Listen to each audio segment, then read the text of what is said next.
ఎగ్జాంపుల్లో sine inverse 1/2, ఒక plus value ఒక minus value తీసుకొని నేను ఎక్స్ప్లెయిన్ చేస్తాను. -π/4 1 2 3 cos inverse √3/2 cos inverse of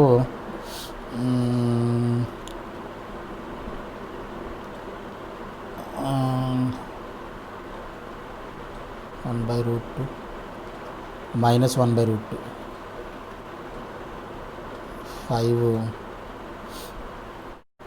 5 వచ్చేసి tan ఇన్వర్స్ 1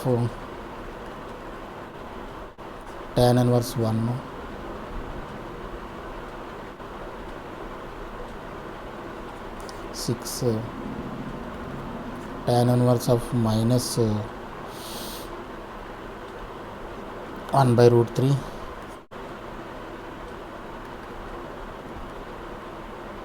అలాగే 7 వచ్చేసి sec ఇన్వర్స్ 2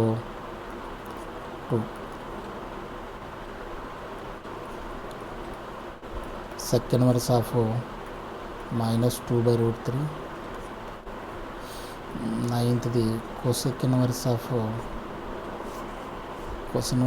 π/4 సారీ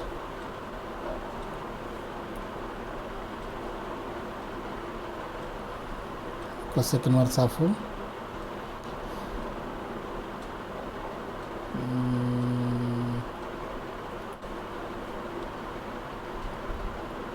అలాగే 10 వచ్చేసి cosec ఇన్వర్స్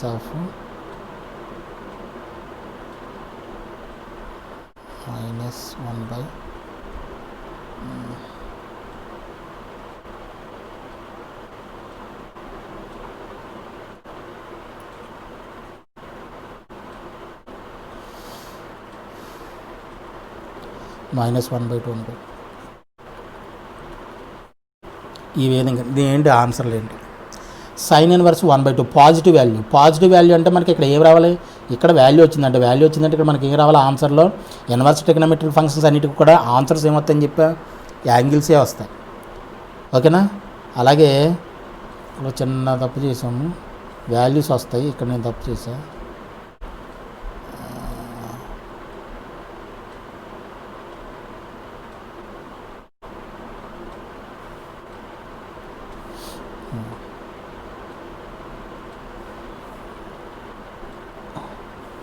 ఓకేనా?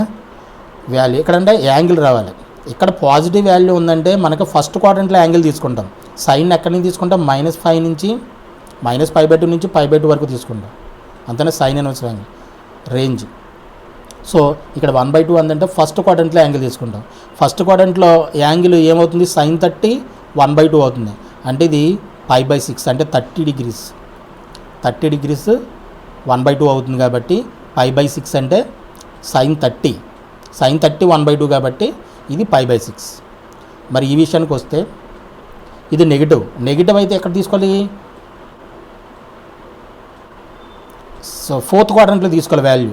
అందుకని -π/2 0 నుంచి -π/2 వరకు తీసుకోవాలి. అంటే సింపుల్గా ఏంటంటే 1 యొక్క వాల్యూ ఫస్ట్ క్వాడ్రంట్లో ఎత్తకండి. ఫస్ట్ sin 91 కదా, sin 91 కాబట్టి ఇది ఏమవుతుంది? π/2. సైన్కి ఫోర్త్ క్వాడ్రంట్లో యాంగిల్ మనం ఫైండ్ అవుట్ చేయాలంటే ఫస్ట్ క్వాడ్రంట్లో యాంగిల్ ఇక్కడ డైరెక్ట్గా రాసి దాని ముందు ఒక మైనస్ పెడితే సరిపోతుంది. -π/2. అర్థమైందా? ఏం చేస్తారు? ఫస్ట్ క్వాడ్రంట్లో యాంగిల్ ఫైండ్ అవుట్ చేయండి. ఫోర్త్ క్వాడ్రంట్లో యాంగిల్ ఫైండ్ అవుట్ చేయాలంటే అది చాలా సింపుల్. ఎందుకంటే దాని గురించి మైనస్ ఒకసారి పక్కన పెట్టి ఫస్ట్ క్వాడ్రంట్లో యాంగిల్ ఫైండ్ అవుట్ చేయండి. ఫస్ట్ ఆఫ్ ఆల్ ఫస్ట్ క్వాడ్రంట్లో యాంగిల్ ఫైండ్ అవుట్ చేసి దాన్ని రాసిన తర్వాత దాని ముందు జస్ట్ ఒక మైనస్ పెట్టండి. అది ఆటోమేటిక్గా ఫోర్త్ క్వాడ్రంట్లో యాంగిల్ అవుతుంది. ఎందుకని? 0 - సంథింగ్ మైనస్ సంథింగ్ కదా, 0 - 3 అనుకోండి, -3. అలాగే 0 - π/2 అంటే -3 అని ఎందుకు అంటున్నాం? మైనస్ అంటే ఇది 0 కదా, ఫోర్త్ క్వాడ్రంట్లోకి రావాలంటే 0 - సంథింగ్ నెగిటివ్ అవుతుంది. అంటే ఆటోమేటిక్గా ఆ యాంగిల్ ముందు మైనస్ పెడితే ఆటోమేటిక్ ఇది ఫోర్త్ క్వాడ్రంట్లో యాంగిల్ అయిపోతుంది. ఓకేనా? అలాగే cos inverse of cos inverse of √3/2. Cos theta యొక్క ఏ వాల్యూకి √3/2 అవుతుంది? కాస్ తీటాకి ఏ వాల్యూకి √3/2 అవుతుంది? కాస్ 30 √3/2. అంటే ఇది ఎంత అవుతుంది? ఇది π/6. కాస్ 30 √3/2 పాజిటివ్ కాబట్టి ఫస్ట్ క్వాడ్రంట్లో యాంగిల్. 1/√2. 1/√2 దీనికి కాస్ π/4 1/√2. π/4 కాబట్టి π/4 రాద్దాం. ఫస్ట్ క్వాడ్రంట్లో యాంగిల్ ఇది π/4 పాజిటివ్. బట్ ఇక్కడ కావాల్సింది ఏంటి? మైనస్ ఉంది కాబట్టి -π/4. అలాగే tan 45 1 కాబట్టి π/4. tan π/4 1 కాబట్టి ఫస్ట్ క్వాడ్రంట్లో యాంగిల్ పాజిటివ్ కాబట్టి ఇది ఫస్ట్ క్వాడ్రంట్లో యాంగిల్. అలాగే tan 1/√3 అంటే tan 30 1/√3 అంటే ఫస్ట్ క్వాడ్రంట్లో యాంగిల్ ఏం రాస్తాం? tan 30 కాబట్టి π/6. ఇక్కడ మైనస్ ఫోర్త్ క్వాడ్రంట్లో యాంగిల్ కాబట్టి మైనస్ రాస్తే ఇక్కడ సరిపోతుంది. Is it clear? అర్థమవుతుందా?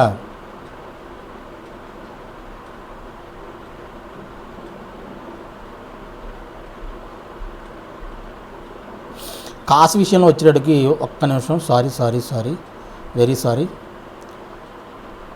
నేను ఇక్కడ కాస్ విషయంలో వచ్చేటప్పటికి మనం నెగిటివ్ యాంగిల్ తీసుకోవడానికి మనం ఏం చేస్తాం? కాస్ విషయంలో నెగిటివ్ యాంగిల్ కావాలంటే మనం సెకండ్ క్వాడ్రంట్లోకి వెళ్తాంగా. సైన్ టాన్ ఫస్ట్ ఫోర్త్ క్వాడ్రంట్లో తీసుకుంటాం. కాస్ వచ్చేటప్పటికి మనం నెగిటివ్ యాంగిల్కి సెకండ్ క్వాడ్రంట్లోకి వెళ్ళాలి. సెకండ్ క్వాడ్రంట్లోకి వెళ్ళాలంటే మనం π-π/4 కింద రాయాలి దీన్ని. అలాగా π-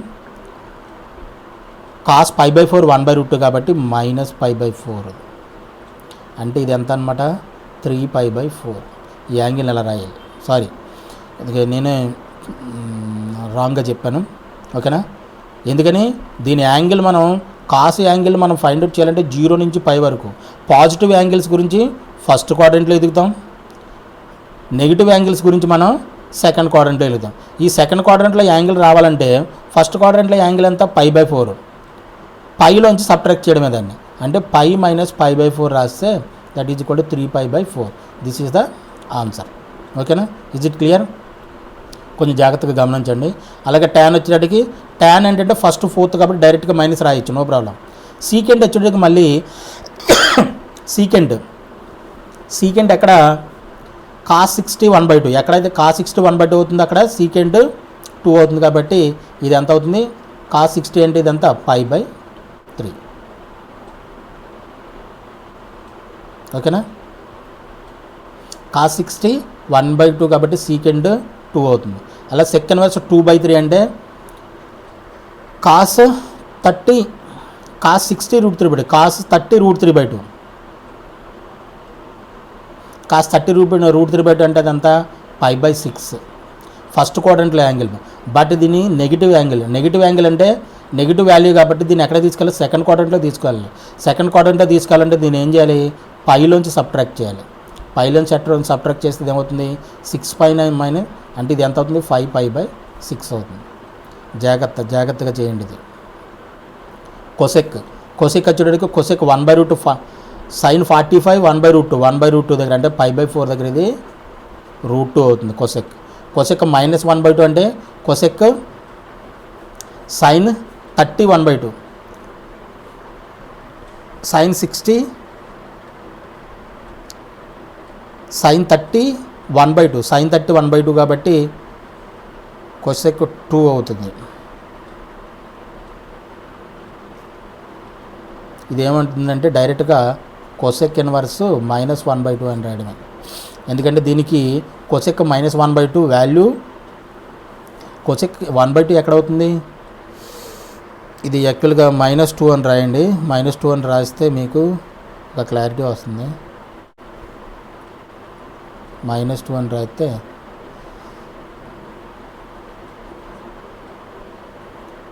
దాని గురించి కూడా నేను చెప్తాను, ఎందుకు నేను మార్చాను క్వశ్చను అది కూడా మీకు చెప్తాను. ఇక్కడ ఏమవుతుంది? ఇది సైన్ ఎక్కడైతే 1/2 అవుతుందో అక్కడ అంటే సైన్ 30 అంటే π/6 నెగిటివ్ యాంగిల్ కాబట్టి ఇది ఫోర్త్ క్వాడ్రంట్ తీసుకెళ్ళగా -π/6 డైరెక్ట్గా రాయొచ్చు. ఓకేనా? ఇది ఈ విధంగా ఎగ్జాంపుల్ మనం నెగిటివ్ యాంగిల్స్లో పాజిటివ్ యాంగిల్స్లో మనం ఏ విధంగా ఫైండ్ అవుట్ చేయాలన్నది మనం జాగ్రత్తగా గమనించాలి ఇవి. ఓకేనా? మనం ఏం చేస్తాం, సైన్ విషయంలోనూ టాన్ విషయంలోనూ అలాగే కొసెక్ విషయంలోనూ మనం ఏం చేస్తాం, పాజిటివ్ యాంగిల్స్ గురించి ఫస్ట్ క్వాడ్రంట్లో యాంగిల్ తీసుకుంటాం, నెగిటివ్ యాంగిల్స్ గురించి మనం ఫోర్త్ క్వాడ్రంట్లో తీసుకుంటాం.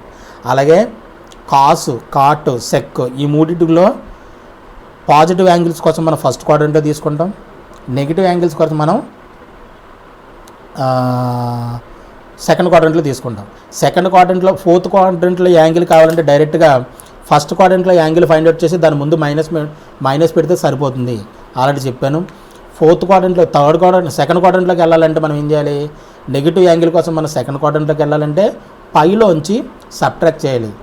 పైలోంచి ఫస్ట్ క్వాడ్రంట్లో యాంగిల్ ఫైండ్ అవుట్ చేసి ఫస్ట్ ఆఫ్ ఆల్ దాన్ని పైలోంచి సబ్ట్రాక్ట్ చేస్తే ఆటోమేటిక్గా అది సెకండ్ క్వాడ్రంట్లో యాంగిల్ అవుతుంది. ఓకేనా? ఐ హోప్ ఇది మీకు అర్థమైందని చెప్పేసి అనుకుంటున్నా. నెక్స్ట్ వచ్చేసి ఒక నోట్ ఏంటంటే, నోట్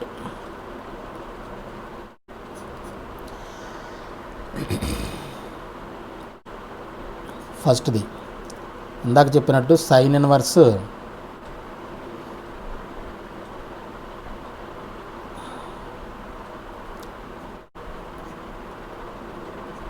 ఇది కాదు, ఇలా రాయకూడదు. ఇక్కడ ఎప్పుడు కూడా వాల్యూ ఉండాలి. అంటే ఇది కూడా డిఫైన్డే కానీ ఇలా రాయడం కరెక్ట్ కాదు. Sine inverse π/3 sine inverse π/3 is defined or not అంటే ఇట్ ఈజ్ డిఫైన్డ్, ఇది డిఫైన్డే but not equal to -1/2, not equal to 1/2. అర్థమైందా? ఇది డిఫైన్ ఫంక్షన్ ఏంటంటే ఇది డిఫైన్డే బట్ ఏంటంటే 1/2కి ఈక్వల్ కాదు. ఎందుకని ఇది ఎందుకు డిఫైన్ అయిందంటే మనకు ఆర్గ్యుమెంట్లో ఎప్పుడు కూడా x belongs to, for example sine inverse x అంటే sine inverse x will be defined. ఎప్పుడు డిఫైన్ అవుతుంది, ఇఫ్ ఎక్స్ బిలాంగ్స్ టు -1 నుంచి 1 వరకు ఉంటే అది డిఫైన్డ్ అవుతుంది, లేదంటే డిఫైన్డ్ కాదు. మరి π/3 అనేది అంటే π/3 అంటే ఎంత, 3.14/3. ఇది ఎంత అవుతుంది, 1.π/6 పెట్టండి. ఇక్కడ